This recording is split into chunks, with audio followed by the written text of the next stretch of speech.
And is the author of several books, including Quicksand, America's Pursuit of Power in the Middle East, and joins us this morning. Thank you so much for being here, first of all. Thank you, Lauren. So the current CIA director, really in a tough spot, as he was talking yesterday, kind of walking a tightrope. We're having to defend the CIA's intentions, but not endorsing some of these deeply disturbing reports that are out. Did he get off easy? Do you think enough questions were asked of him? My impression watching it was that he got off very easy. I remember he's someone who, as President Obama's counterintelligence, counterterrorism director, was someone who was against these methods from the start, and now he's having to sort of cover for the CIA because he's the director. Right. But one of the questions that wasn't asked, for example, was how this program was put together and why it was put together the way it was. And think about it, we spent $80 million on contractors to run this enhanced interrogation technique program. Right. 85% of the personnel involved in this enhanced interrogation technique program weren't even CIA employees. They were outside contractors, like Blackwater type people.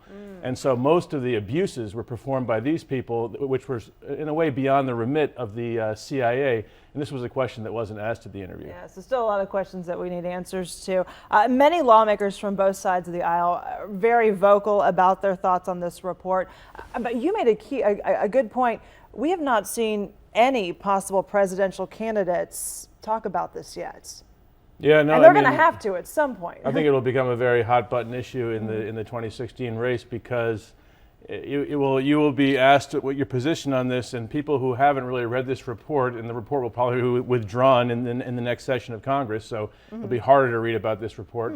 You will either be a hawk on national security if you're pro-torture, or you'll be a dove on national security if you're anti-torture, when in fact the point of this whole report, and all Americans should read this report, because what it tells us is that torture is just categorically ineffective, that it produces false answers and bad intelligence, and it leads to tremendous abuses that have the intelligence agencies constantly covering up their acts instead of pursuing good intelligence. Yeah, we heard from John McCain. I mean, he spoke very passionately the other day, a prisoner of war himself. He was tortured. He came out and basically said there is no need for torture.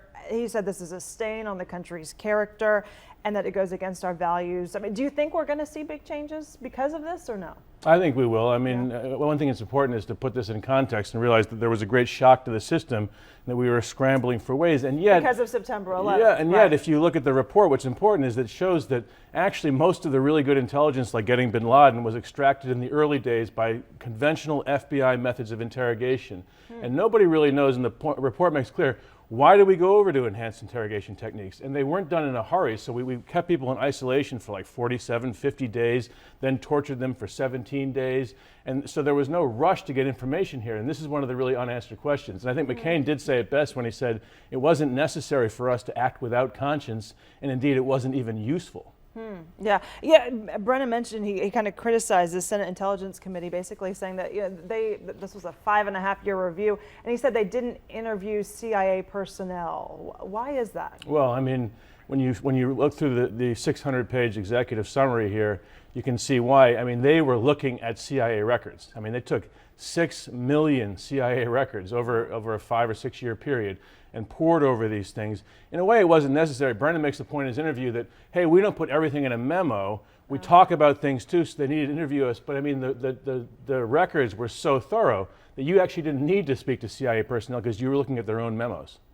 Thank you so much for joining us. Appreciate your insight. And we have a link to his books, by the way, on our website, myfoxdfw.com. Thank you very much.